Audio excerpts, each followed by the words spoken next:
The morning was April 10th, 2001. It was around 8:41 a.m., and nobody knew, nobody suspected a thing. A minute later, an explosion boomed through a Scottsdale, Arizona neighborhood and sent shockwaves through the streets. Mayhem ensued. People looked around, and then they locked on to the source, the Fisher residence. 911 calls followed. The blazing wreckage was intense. There was a family that lived there, and now it looked like a war zone.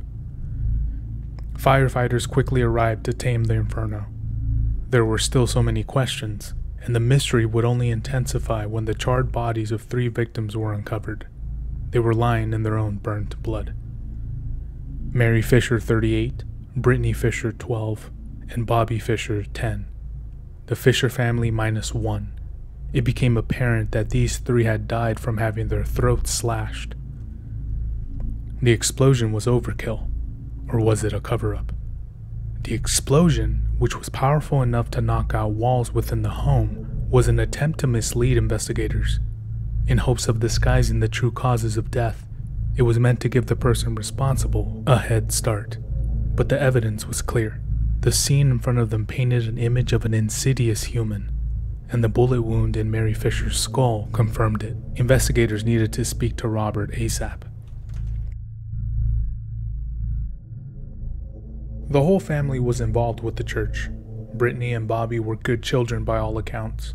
Mary was a faithful wife to Robert. Even so, the Fisher household was tumultuous.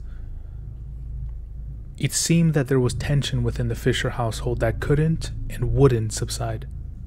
Maybe because Robert was controlling and authoritarian. By his mother-in-law's account, Mary, he was unwilling to build a strong relationship with his family because of a fear of getting too close and losing them.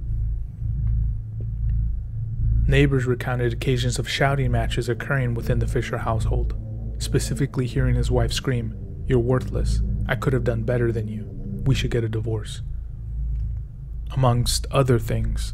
But what stood out was the theme of divorce and the fact that Robert rarely reacted, although it seemed that Robert had a distinct disdain for the idea.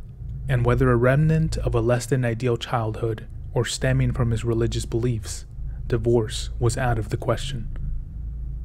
But Mary persisted, and a contentious environment ensued. A lot of arguments were about sex, or money, or both. He was unconcerned with the consequences of his actions as long as he could enact his influence. In other words, he did what he wanted, which would have heightened his domineering manner within the family, all of which would only have relevance once he did away with them. Because a family dynamic with no intimacy becomes uncomfortable and toxic in all directions, even deadly. And within Robert's brain existed a paradigm that served a profound influence on how he approached his life. That would shed light onto the dark themes that drove him. The Fisher family dynamic was not much different to how Robert grew up. He remembered a masculine father figure who ran the house like an authoritarian. Maybe these memories were still dear to Robert. Growing up in nature, one word would describe him: survivalist. He was a keen outdoorsman and had been since a young age. As well, most saw a typical church-going guy. Most were wrong though. Although he was a churchman and people revered him for it, behind closed doors were the truths of his nature. A bit chaotic. There were instances of him acting excessive, with his kids, with strangers, with animals. It seemed that something had been brewing over a long time. Robert wasn't happy, so much so that it would drive Robert to seek out sex workers, which culminated in a sexually transmitted infection he contracted shortly before the triple murder. As a church-going man, this was all unacceptable behavior. Although Robert was strained physically, mentally, and spiritually from the things that once held importance to him. So it began to not matter. And that's what's most dangerous. People who have nothing to live for. Because he began feeling as if there was no point.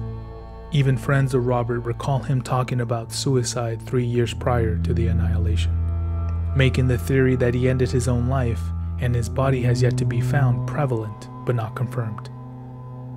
Multiple theories would be set in motion, and investigators had to comb through them all. Investigators moved fast to determine what happened. The family was killed before the explosion, and the explosion consisted of a loose gas line and a lit candle. Once the house filled with gas, the candle would ignite everything. Since the explosion went off around 8:42 a.m., this would have given Robert a 10-hour head start, along with the fact that he was spotted on an ATM camera withdrawing money around 10:43 the night before. It's theorized that the Fisher family was massacred between 9 and 10:15 p.m.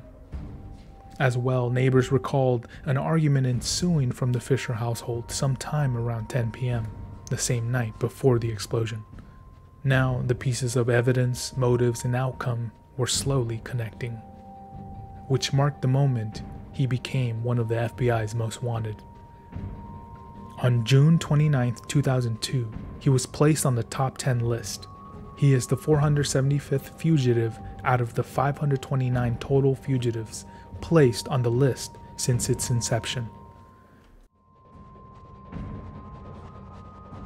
The hunt for Robert began. Investigators knew that Mary's car was missing, and Robert was the most likely to have it. But with no sightings of the car or Robert, the case wasn't progressing. For 10 days, it seemed that no progress had been made, until they finally came across what they were looking for. Mary's car was located about 100 miles away from the Fisher residence, along with the family dog, Blue. It would be the final piece of new evidence ever found. Within the surrounding pine forest, officials scoured caves, foliage, and mountains, but were unable to find anything. Considering that Robert was a keen survivalist, it wouldn't have been hard to traverse the woodland area. A pile of fecal matter was discovered next to the abandoned vehicle, which may be poetic justice in one form or another, declaring that Robert went out the way he came, a pile of waste. Robert has yet to be seen or heard from since April 10, 2001.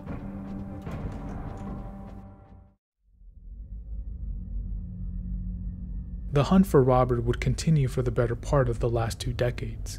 With still no leads, the leading theory is that he ended his own life and perished in an unknown area. What's eerier is that his remains could still be in the forested area his vehicle was located in, as there is a large network of caves and tunnels that interconnect, and he either went into hiding to end it or couldn't find his way out and eventually perished, leaving so many questions unanswered. Why did he do it? Why did he feel this was the only way? Was the thought of divorce too great a pain to bear for him? Well, it was powerful enough to drive Robert Fisher to end his kin. He would be removed from the 10 most wanted list on November 3, 2001. Over the years, there have been numerous tips and sightings of Robert Fisher, but to this day, he has yet to be seen or heard from again. One can only theorize what the exact events that led up to this tragedy were. Whether Robert felt unloved and unwanted, so he murdered, or he was twisted all along. The underlying motives are speculation. Unaware, the Fisher family were living with a treacherous being, one that betrayed their trust in him so that he could live out his dark motives. No family member should have to fear death from the one they trust. As well, we have to make sure to appreciate our family. We have to make sure they don't feel alone. Rest in peace, Fisher family. Taken too soon, but in a better place now. Thanks again for tuning in. I appreciate every one of you. I'm still going strong with this series, so get excited. As well, I'm thinking about starting another series around the FBI's most wanted and exploring the crimes that warrant that notoriety. So do let me know your thoughts in the comments below. And if you like the content, make sure to like and subscribe, as there's more to come. With that being said, take care and until next time.